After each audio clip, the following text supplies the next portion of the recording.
Okay, we're gonna practice a bit of tennis balls. We're gonna do something a bit maybe different. Come up. We start just touching a bit like that. Okay, just no power. Want of it. You may set your opponent up. Okay. Maybe stunning, blind him a bit, you know. Maybe a lot faster than that with the other hand, okay? But I'll slow it down. So for example, you may blind him. So put your face in his, your hand in his face at his. Bang! Knock him out. Strategies of combat is like that. For example, you may poke him in the eye and knock him out. Okay. So you may, for example, I'll do it slow so you can see what I'm doing. Okay. The faster the technique is, the more power the punch at. So if you do it slow, too, you have to get power. Okay. So speed and timing is a key factor of power. It's not how big you are, it's how fast you are. There's no use going really slow like this. Okay, it's not going to produce power, no matter how much muscle you got. If you do it fast, it's like a car crashing, bang, or snapping, depending upon how you will perform the technique. But there's a lot of strategies behind the martial arts. For example, Muhammad Ali, if you look at boxing, he may jab. One reason why they do that, a lot of fighters, is because a professional martial artist, very hard to get away with just going one solid punch. That's alright for training to produce power or whatever, but in actual combat, you can do that with beginners. You can just go through, smack and knock them out, no problem, or even advance. Professionals are not going to fall for that very easy. What happens is, if I'm in a position like this, for example, and I put my hand back, I'll show you how to read that sign if you're a beginner, okay? If I put my hand back, what would that tell you in the camera? That I'm about to punch. So it might not be that slow, it might be fast, but you can still see it if you're a professional, okay? You might be able to pick it now, even if you're a beginner, okay? So as the hand pulls down, back, so the person is pulling his hand back this way, okay, on this position, he's pulling his hand back. All I have to do is come from a short distance, back, straight in, without telegraphing. That's more powerful in a lot of ways. Not all the time, depends on the situation. Sometimes just walking down the street, if someone attacks just bang from where you are, can knock him out. Like for example, just a common no technique. Sometimes technique, but I mean, so for example, if a opponent is here, repeat that. Okay, my opponent is here, and throwing a hook this way, and he pulls his hand back, or even if it's just a hook, it's got a longer distance. See how distant? I exaggerate the distance so you can see it out here. So if you're short, it's about here. Okay, so come here and here. That distance is like what? Look, what? Even if you're short, it's what, 2 feet. Whereas if I'm in a position here. Well, we'll do it here, okay. Position here is like this far away, okay. So I'm here, I'm in a position and it's like this far away. And if I pull my hand back, that telegraphs the movement even more, okay. It depends on how professional you are, okay. But for example, as he pulls a hand back, if I'm on a position and he says here, see that distance is short, bang, straight in. It's called non-telegraphic.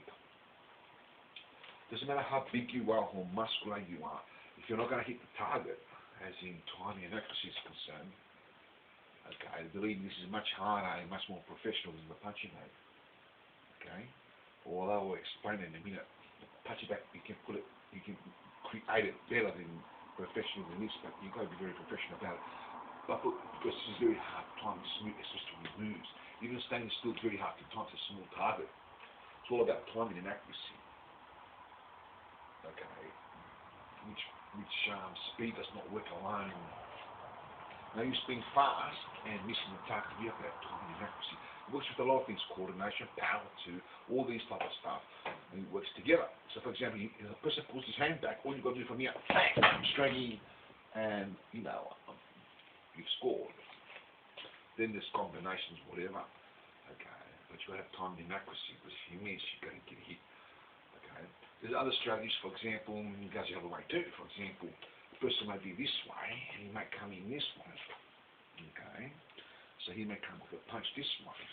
So if you relate that to the person being that way, and I'm in this position, he throws a punch, I might move out the way and smack him. So his hand's out here. So I'll move out the way, smack and knock him out. So I put him out of distance, okay, or out of timing and accuracy if you like. Okay, so it's all about moving around. Okay, come in, bang, in the word. Stationary target is much easier to hit than a movable one. So as you're moving around, you're much harder to hit. Okay, so then, for example, in timing, it's all about timing and accuracy, really. Okay, with everything else in the martial arts, like I said, speed is a very, very important. Precision, which is timing and accuracy. I mean, power. Okay. All these things, coordination, control, all these things. A complete martial artist or boxer, Muay Thai boxer or any art, or whether street fighting or ring, you need all these qualities. You need to have balance. Okay, so this starts with the punching bag. You get that power, and then moving around the bag. This is the bag. You move around it, and let it loose. Dodge it, whatever. Much easier, much harder to dodge, but easier to hit. It's a bigger target. Although if you don't hit that right, you can break your hand. Especially if you put the power that I put behind it, because if it hits on the side of the punching bag, it's going to drop your hand, but you're going to direct the center. Nevertheless, from the punching bag, you may go to equipment like mittens or other hitting devices, and then you go on to this. From there, sparring. If you have a sparring partner and you time this perfectly the way you see me do it at times in shows, you can then go on to the punching bag. And what that means is, if you start with the punching bag, that's assuming where you aim and going to hit, especially if you're moving your bag around a lot. Stationary, you may get that, but moving around is very difficult. So once you get that on the bag, then on the mittens and on the pads, then on the tennis ball, and you're coming out, bang, you've got perfect timing where you never miss. Okay, you're in this position, coming in. Okay, from there, now that you can get perfect timing, you can actually use the punching bag. Because you're going to hit the bullseyes all the time. Doesn't matter if it's big. You know where you're aiming. Where you're aiming is you're going to hit it. Because you can hit that. So you can hit that big bag now, not by missing it slightly or whatever, but this time hitting the pinpoint. So that you've got a bigger target, you can put a lot of them around, move them around. Now they're bigger, and you can get hit easier than the ball. So the ball's much easier to dodge. That's more harder than this one, but this one's more easier than that one. That one's more harder to dodge, but it's easier to produce power. Okay? So you might toss the bag and it comes in and you dodge it.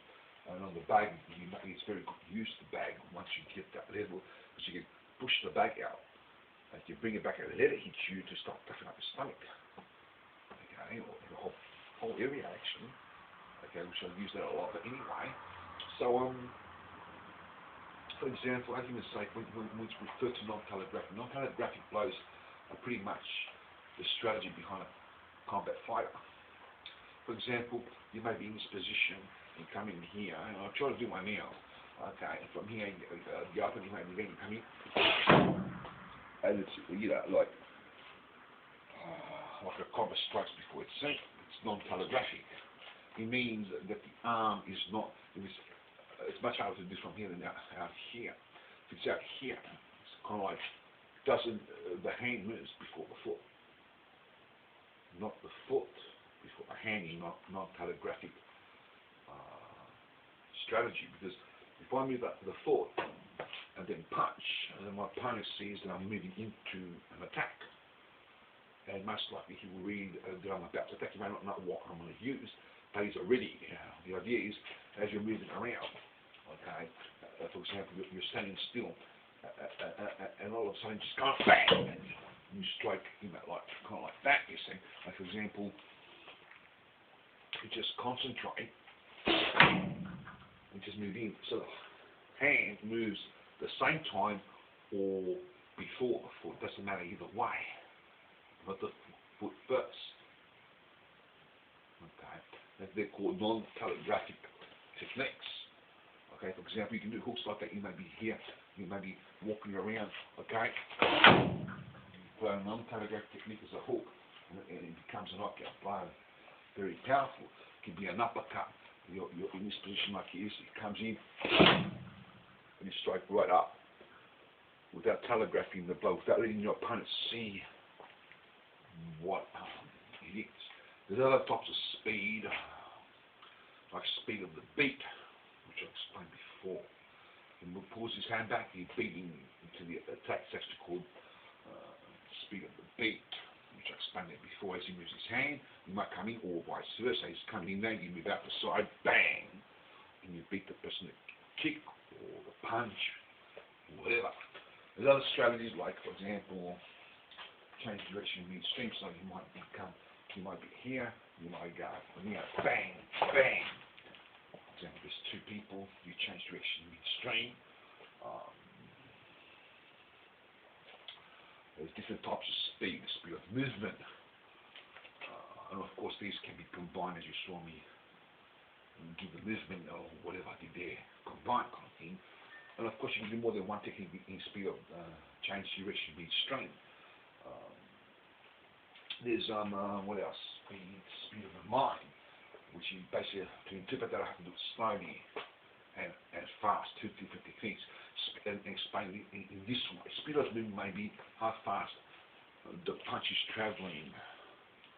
We won't do a non-telegraphic blow this way. For example, we'll just do a telegraphic one, so you can see. But speed of movement may be where you're very fast in what you do. I'm not sure if that's fast, but I mean, that you're very fast in what you're moving, but it's not called telegraphic. It's not called non-telegraphic.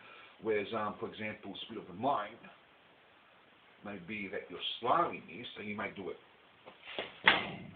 much slower, okay, but you're faster in the mind.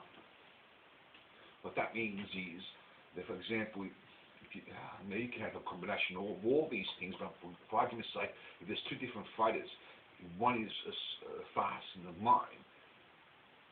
For example, he sees the opening, he thinks and responds really quickly, as on the third step. He sees it, thinks it, reacts. It's the third step. A person with the speed of the mind will move much. Hang on here, let me explain that better. It has to be like 5 steps, for example, so you can understand it. Okay, an attack comes in, a person that's fast may see the opening, think about it, make a decision, for example, and then all of a sudden pull his hand back and respond to a 5 movement, 5 thoughts, but move fast on the 5th count. Whereas the speed of the mind will shorten that count. For example, he will think of it, bang, respond instantly on a 2 count, or maybe not that fast if he hasn't got speed of movement, but he may do it slow. He may come, think of it, bang, and it's only 2 counts. Whereas the other person, he might have to wait 1, 2, 3, 4, 5, okay, although it will be done a lot faster. So basically, it depends on how fast they are, but these things, the mind and the speed. So if you combine all these things together now, you will get what you saw before, kind of like coming in this way. Okay. Okay. So there's different types of speeds and different options. You may, what else is there to talk about here? There's balance. In combat, we don't need balance or standing still. As for ballerinas, although that's good to learn, because you've got to learn stationary balance before you learn movable balance. We need movable balance. Balance of movable. Moving balance. Moving around in combat. Okay? Sometimes you're moving around, it's not fast, you go like Muhammad Ali, that's good, that's excellent. It depends, it goes both ways. Muhammad Ali was good with that. You can like the speed of the mind, you can actually move slow, and that could be faster than the ones moving fast in combat. It depends on the situation. Muhammad Ali was good in moving fast, yet he was young and fit, and it's very easy for him to do because he was very professional at it. But it's like this, if this target's coming in this way, say that's the punch, okay? And I move really fast, and I don't see it, I'm going to dive right into it. But for example, if I'm fast like Muhammad Ali, the target's coming in, and I see it, and I can duck it rather than move it out in the way. For example, Muhammad Ali will move out the way rather than duck it. That's an example of ducking rather than moving out the way. It's the same thing, except Muhammad Ali will usually move out the way, even duck it many times, if you saw it in his younger days, but he'd be fast at it. But if you slow down the movement, you've got more time to think. So for example, the ball's coming in, and you move slowly, you've got more time to move out the way, see? You've got more time moving in, you've got more time to reverse it, to come this way. Same thing, except it's the speed of the mind working around the speed of movement. You can combine it together if you know how to do that. You're coming in here, you're coming here, you've gone here, you've gone here.